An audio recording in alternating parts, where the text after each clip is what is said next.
Hello, everyone. This is a test live stream. I know you can't see me very well. The lighting isn't very good in here. But this is just a test to see if the live stream works. I might do an official live stream at a later date, but this is just a test to see if everything's working. Although I would like some people to interact with me in the chat if you can. I'm going to try to stay on here for at least half an hour just to see if anyone shows up. But but you can never can tell about these things. So this is just a test. Again, I know that the lighting isn't too good. I'm doing this actually out in the sunroom of my house because I couldn't do it in the bedroom because it's frankly a mess, and the living room is occupied. So I'm just looking to see if anyone's going to pop up in the chat.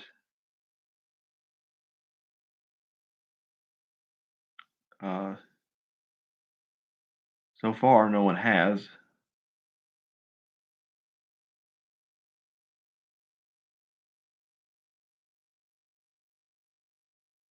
Um, these live streams can be pretty awkward because everything's live, so you can't really account for anything. You can't. Everything's unpredictable. It's not like when you make a video and you can rehearse what you're going to say, um, or you get to the point and that's it. So, these live streams can be fairly awkward. And again, this is my first live stream. I've never done one before. So, and who knows? Maybe I won't again. It just depends on how things go. Um, So again, though, if you can send a message in the chat, I would be much obliged to you. Again, this is just going to be a very short live stream. However, if you want to ask me some questions now, as long as I'm on here about writing, which is what my channel is primarily about now, feel free to ask such questions. Um, of course, I wanted to go live on TikTok, but I found that I couldn't, because my audience now is bigger on there. But and so I decided to go live on here. I'm thinking about going live on my birthday, which is next Sunday. Doing like a special birthday celebration that's live. But again, it all depends on if people show up or not. so so feel free to interact.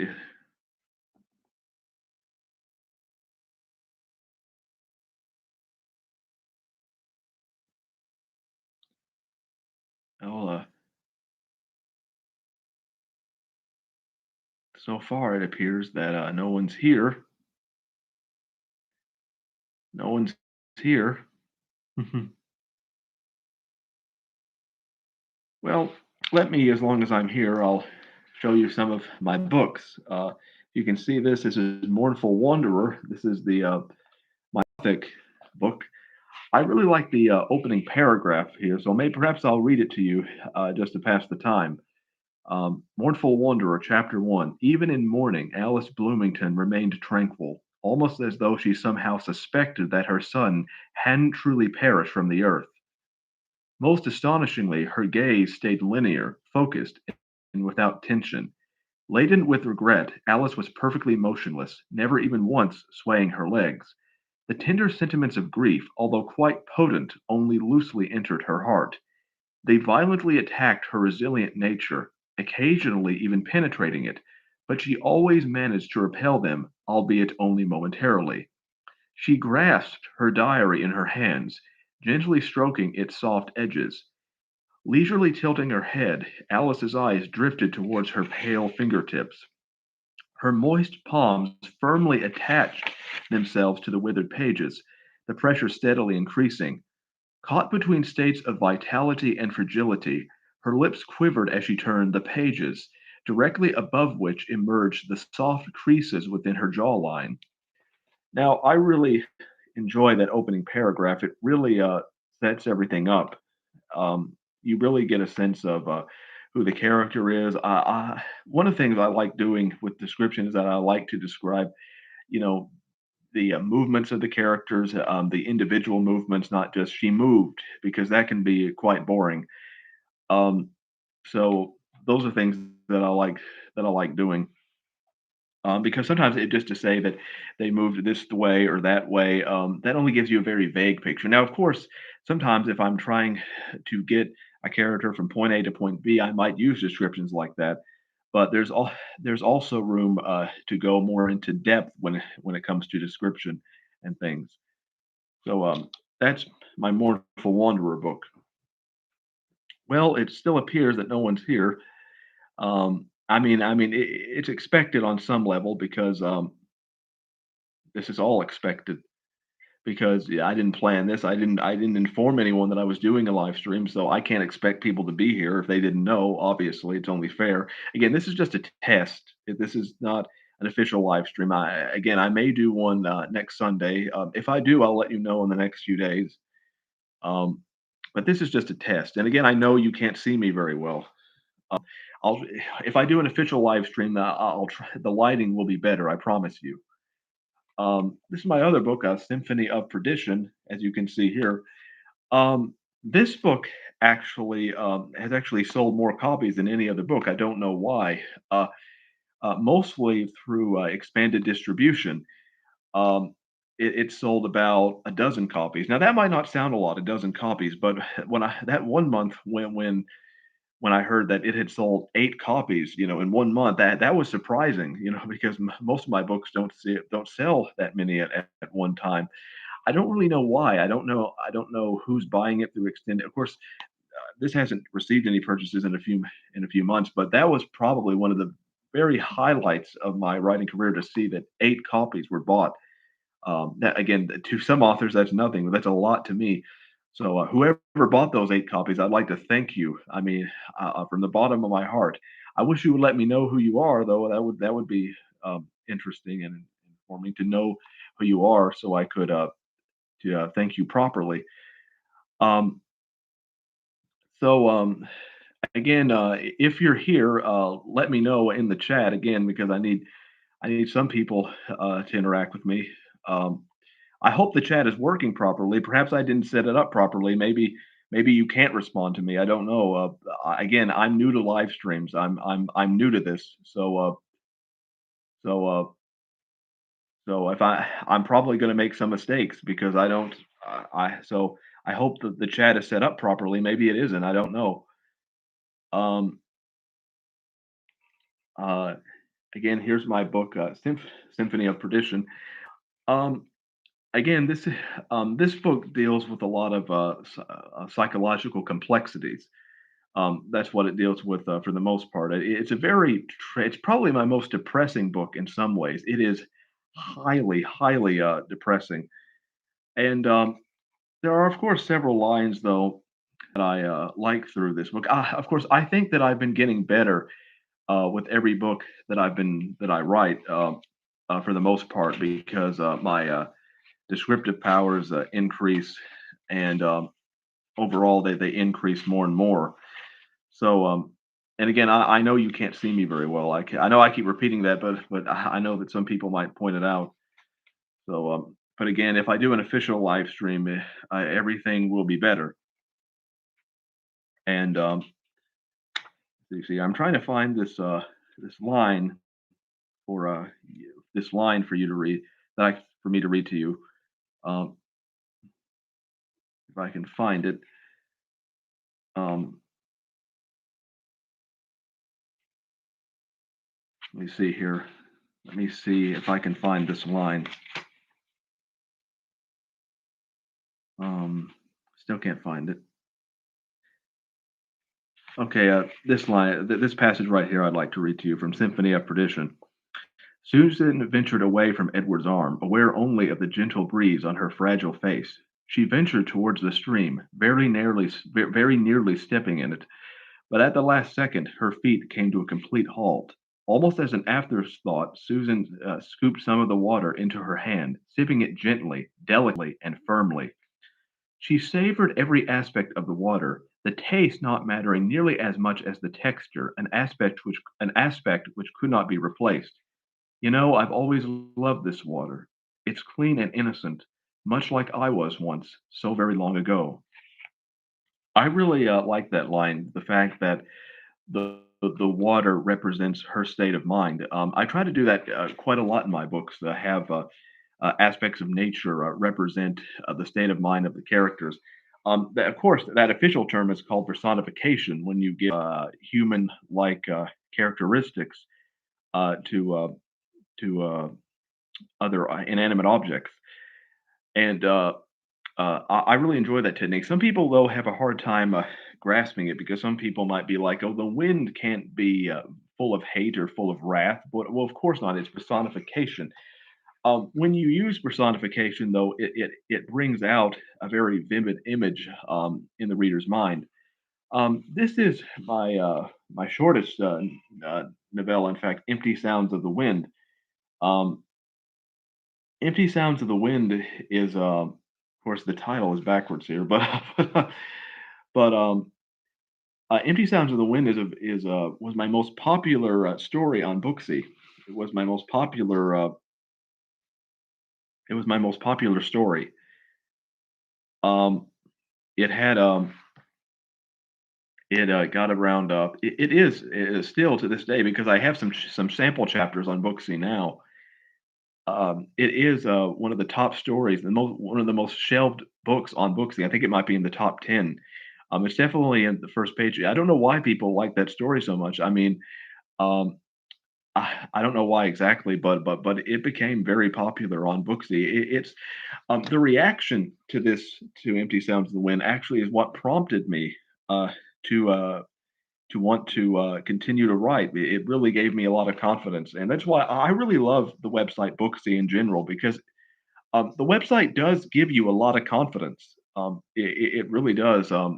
Most people on there, at least so far, at least, when I post my next book on there, that things might change, but so far, at least, people on Booksy have been very nice, very cordial, very generous. I can't recommend it enough. Um, if you're looking to get feedback on your work, it is a very, very nice place to be.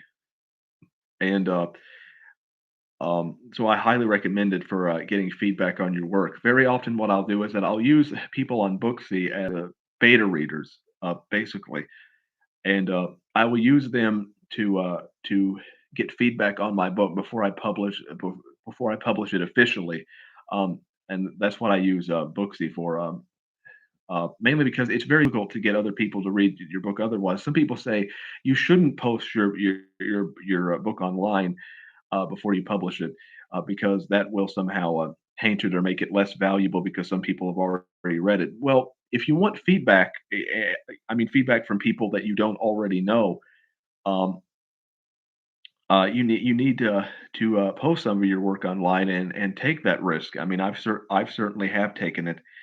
Um, because that's the only way you'll ever gain outside perspectives, and it can be light because sometimes if you might write a piece of work and you might show it to your family, and perhaps your family doesn't like your writing. That I mean that has certainly happened to me at times, or perhaps they're not interested in reading your writing. Perhaps they're apathetic. I mean, I think that's one thing that a lot of writers face is that people are apathetic towards their writing. They don't care so much about their writing, and therefore, if you want outside opinions, you need to go to certain writing communities online. And because just because the people in your life don't like your work, just because they don't like it, that doesn't mean no one will ever like it. um, I think you have to keep that in mind as well. Is that someone out there will like it, so, someone somewhere will like it, um, and that can be very encouraging. Now, Booksy isn't that good of a place if you want to sell your book because even though my Empty Sounds of the Wind here was really popular, it didn't get a lot of traction in terms of sales. I think only one person bought it or something because if people are used to reading things online for free, if they're accustomed to reading things online for free, then um, then um, they won't re- they won't buy your book because they're accustomed to reading everything for free. But if you're just looking for feedback and you're not looking for money, Booksy is a very excellent place. I would highly recommend it. Now, maybe the state of the website has changed because it's been over a year since I posted everything on there, so I can't speak for the state of the website now, but when I was on there, at least, it is a very good website. Even though you get who some people who who will use the website for only a few weeks and then leave. You don't see quite as many committed people on Booksy as you used to. A lot of people are just passing through. And again, if when you ask people to read your work, you may have to ask 100 people on Booksy just to get one person to read your work. So it takes a lot of time and a lot of effort, but it's worth it, especially if you are at the editing stage. If you're at the editing stage, then you can um, then it's worth it because when I'm at the editing stage, now the editing stage, when you're editing a book, that can actually be much harder in many ways. The editing stage, but but it but it you can go at a more leisurely pace when you're editing.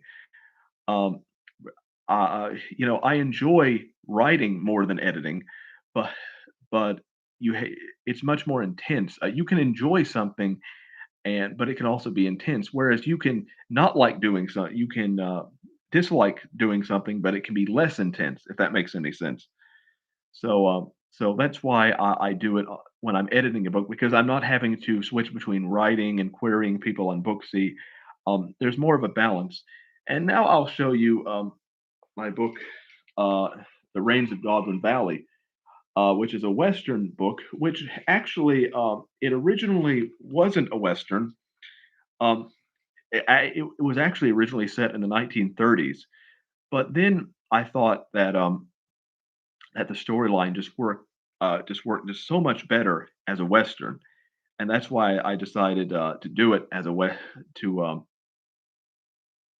rewrite it as a western, which technically I just edited into a western because the bulk of the manuscript had already been written. Um, so um, so that's what I ended up doing with the Rains of Goblin Valley. And the Rains of Goblin Valley got a very mixed and negative response on Amazon, mainly because I wanted people on Reddit to review the book, but people on Reddit can be very vicious. I really picked the wrong audience for it, which is why I am very careful nowadays about who reviews my books, because if the first few reviews of an author's work are negative, that can be very that can actually be very bad for the author. So, and but people on Booksy though really liked it, and I respect the opinion of other writers far more than just casual people on Reddit. To be perfectly honest, the opinion of other writers who know what they're doing, I value their opinions far more than just a handful of trolls on Reddit. And but again, it's very difficult to get beta readers to read your work because because mainly because um, mainly because I didn't mean read your work. I mean, it's very, very difficult to get beta readers to read your work once it's published because they've already read your work. So why would they buy it and review it on Amazon? It's very difficult to get beta readers to review things on Amazon because just because you got some negative reviews on Amazon, that doesn't mean necessarily that beta readers or professional writers won't like it. It's just you're getting a very very small sample of what a certain group of people think. You're not getting the whole truth. And 'cause a lot of times people ask me about, well, what are my books about? That's what they ask me the most. Well, writers hate questions like that because many writers, their style is far more important to them than the actual plot. I mean, there are plots to a lot of books or a lot of movies that if you were to just state them would sound ludicrous. But if you actually take the time to watch the movies or read the books, you will find that they are actually worthwhile. Uh, this is basically a ghost story. Mournful Wanderer is a ghost story, and and it's a ghost story with based on Gothic elements. Basically, if you tried to combine Henry James and Edgar Allan Poe and kind of smush them together, um, that's what Mournful Wanderer is.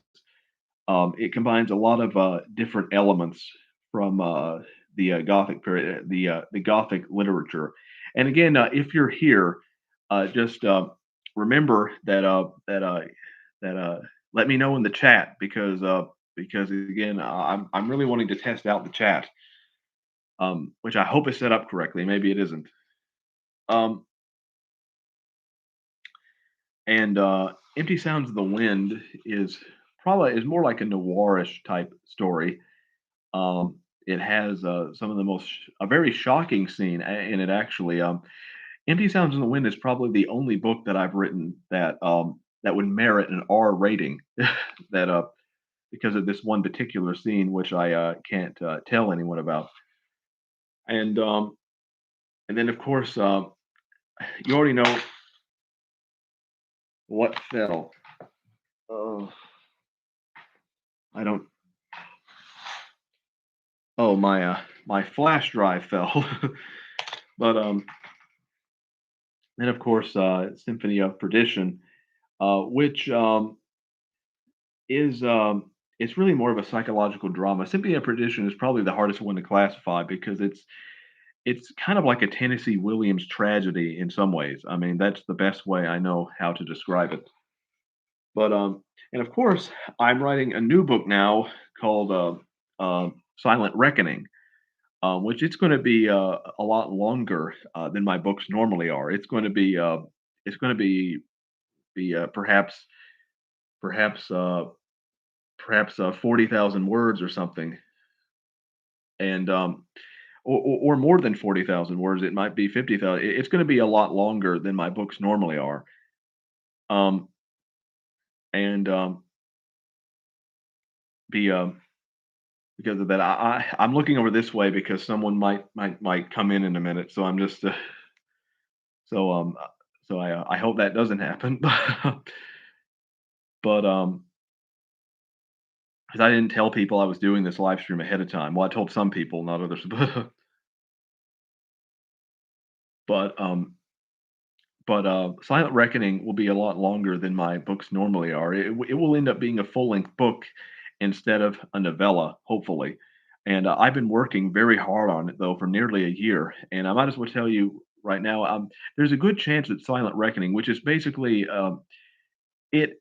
it's kind of like the best way I can describe it is if you took Chinatown, The Great Gatsby, and All About Eve and kind of combined them because they have influences from all of those movies and literature. And but I've been working on it for nearly a year now. I'm hoping to get it out by July, but you never know because because at the pace I'm working at right now, it will be ready by July. But you never know because something could happen that could slow my pace down. Um, I could get sick or I could lose motivation, or I don't think I'll lose motivation, but you never know. And or something could happen to someone I know. It just any number of things could slow me down. But I'm thinking that I might have a rough draft of Silent Reckoning available by April, and then I might have it completed by April, and and then it usually requires at least 2 or 3 months of editing afterwards in order to get a book into shape to publish. Um, so and so at that rate, it should be ready by July. Um, but if I continue to work at the pace that I'm writing now, you never know. But A Silent Reckoning is a very ambitious project, mainly because I'm combining a third person narration and first person narration, which I normally don't do. I used to not like first person, but I just experimented writing some chapters in first person. And I decided that I'm actually not as bad at writing at first person as I originally thought.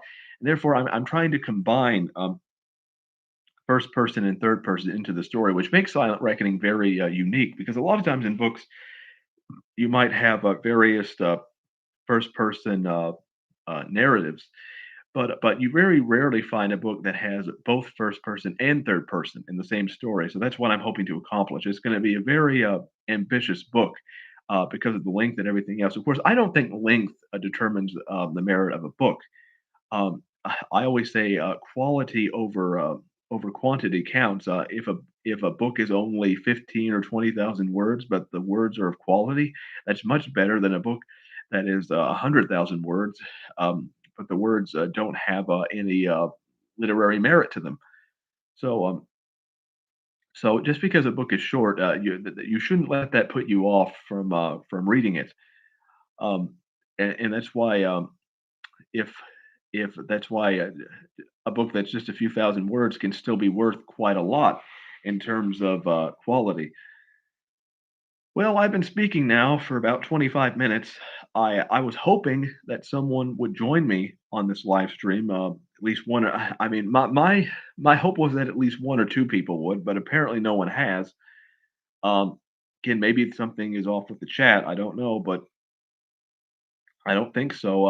I know I chose a rather awkward time for this, but again, this is just a test live stream. It's all it is. That's all it is. I wanted to go live again on TikTok, but that didn't happen. And because I don't have 1,000 subscribers yet, unless you have 1,000 subscribers, you can't go. Now, there might be another way to go live on TikTok. I don't know, but but I'm just this is just an experiment that I've always wanted to try, and so so that's what I'm doing right now. Again, I know the lighting isn't very good. If I do another live stream, I'll try to get make the lighting a lot better. Um, so you can see my radiant face more. and but But no, Silent Reckoning will be a very it is a very ambitious project to the point where I'm kind of suffering from prose fatigue because it's taking so long. And I'm also working on another book right now, Child of Midnight, um, which is a book I'm writing by hand. Um, Now, if Silent Reckoning comes out in July, then I'll probably spend August, September, and October working on Silent Reckoning because it's not gonna be as long. Working on Child of Midnight, um, uh, which Child of Midnight won't be as long as Silent Reckoning, and then I will spend November and December editing Child of Midnight, and then it should come out in January around maybe this time next year. And again, that's assuming that I keep working at the same pace, because I very well could s could slow down for some reason. Now I am almost certain that Silent Reckoning will come out this year, but, whether it comes out in the summer or later in the year, that has yet to be decided. Um, so, well, it's unfortunate that literally no one has shown up to this live stream. I predicted this, that it's always been one of my worst fears. You do a live stream, no one shows up. Um Um, it can be quite kind of awkward, which is why I'm trying to keep myself talking more and more because I don't just want to just sit here with a blank stare on my face at a loss for words, which could very easily happen. And again, I understand, which I keep repeating, that the lighting isn't too good. As you can see, I have my fedora hat on. It's not the fedora hat I got for Christmas because I don't want to bend that out of shape. So I've decided that I'm only going to wear that on very special occasions, which the next live stream might be a special occasion. So I might wear it then. You never know. Um, I also know that I need a haircut, but it's just I'm lazy. I don't like going to the barber. Um, the That's really the only reason I haven't gone is because I'm lazy. I don't. You know, and it's kind of unfortunate that however that I'm antisocial in certain situations, and not in other situations, because I don't like small talk. But if we're talking about something that interests me, like writing, um, then I can talk for a long time, just like now. Of course, it helps if someone else is kind of feeding my ideas, but which isn't happening right now. It's all me just talking. But again, I know I sprang this live stream on everybody, so I know that that people have other things to do other than listen to me. Um, but I I I kind of hope. I mean, I kind of wish I had at least uh, a group of writer friends that I could talk to, every now and again. Maybe we could get together on Sunday like this and discuss our latest writing ventures and what we're struggling with and all of that. But that isn't happening, unfortunately. And because I don't know any other writers because I live in a very rural area where there's just there aren't a lot of writing conferences that you can go to or anything like that. And that's why I just don't know. And plus because of COVID, that makes things even more difficult. But I just don't know how to get together with people who share the same ideas and interests. I just don't know. That's the reason I'm on the internet so much because I don't know how to make these connections in real life. I wish I did. Maybe I'm just a fool. I don't know. But but um, but there doesn't seem to be a lot of opportunities for things like that in real life. And yes, I can go to.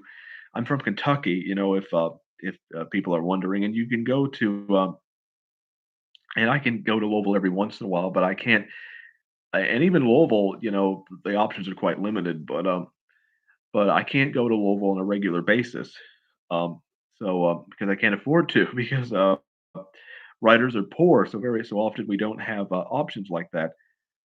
Um, well, it seems like no one's joining. I might stay on for a few more minutes. Um, um, I don't know if this live stream is working properly or not. I know I've been sitting here talking for a long time. Um,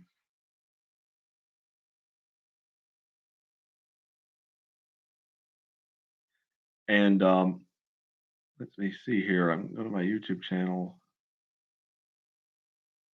and wonder if things are working if I click this. Yeah, I can actually see myself talking right now. There's just a slight second delay, but yeah, that's a very surreal experience. Well, I'll stay on for just a few more minutes, mainly because it is 9 o'clock, so people uh, might want to get on YouTube now, and maybe they'll come across me. Who knows? Um, but I won't stay on that much longer because it's quite obvious that people are again. If you are on the chat right now, then leave me a message because I want to know if it's working. Because I have no idea if it's working or not, or whether you can hear me properly or not. I just say anything. Of course, I would like you to ask things about my writing, but uh, but but again, this is what happens when you're on a live stream for a long time, is that you're at a loss for words a lot of the time. Um, so so again, I might do another live stream this Sunday, maybe as kind of a birthday live stream, because I will be turning 27. Uh, I will be turning 27 in January. I can't believe that I am going to turn 27. It shocks even me, and because it still seems like I should be 18. Time has passed so much, and now I'm in my late 20s, and it's really the first time that I'm really starting to feel kind of old.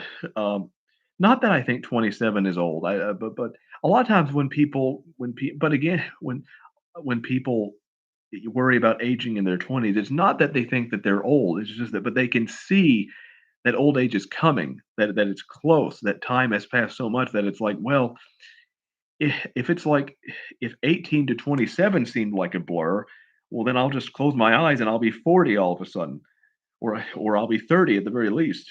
And um and uh and it's not that 30 is old, but is old, but culturally we treat 30 like you're old. We treat 30 will always sound a lot older than 29.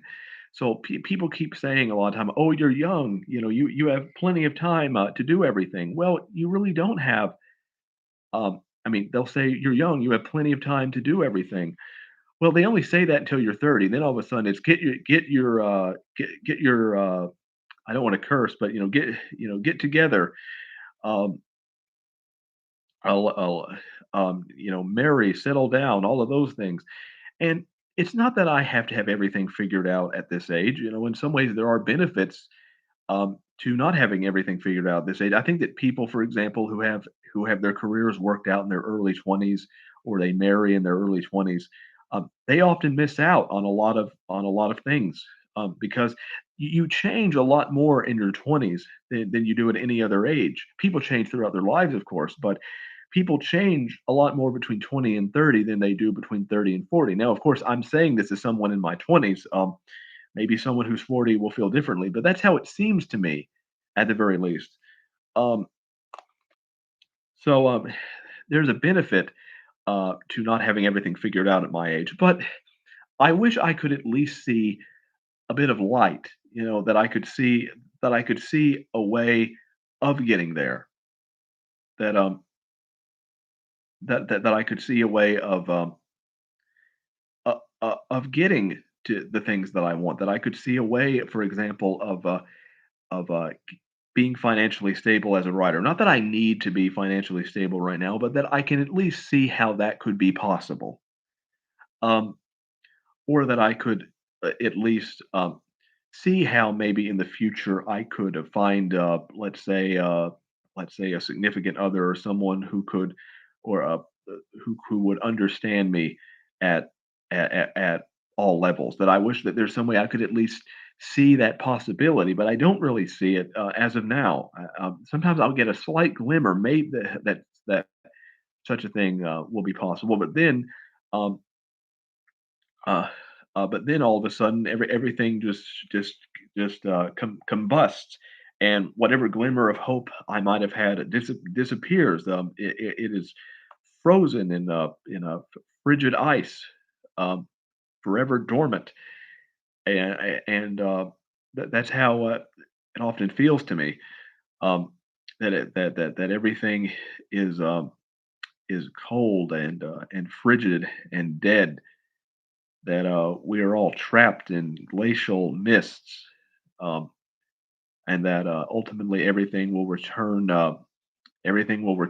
to the uh, the the dark, uh, umbracious reality that we all sprang from, and that ultimately everything will be meaningless. Now, obviously, as a Christian, I don't believe that. It's just a fear that I have. Um, but I don't fear. My main fear is that I'm just going to not make any significant contribution in this life. I know that there will be an afterlife, and that I will that ultimately everything will work out in the end. But I worry about this life and what might happen in this life more than anything else, about not finding true connection in this life. That's what I worry about more than anything else. And is this microphone working? I don't know. I don't think this microphone is working. I still think I'm speaking through the computer mic at this point. Well, it certainly seems like no one is going to show up. Um, again, I know that I spring this on people, so I can't expect people um, to just abandon what they're doing. So, I'm going to end this live stream in a minute if nobody shows up. Um, I'll give you some extra time though, in case you just a minute or two more, and then that's it. Um, a minute or two more, and that's it. Um,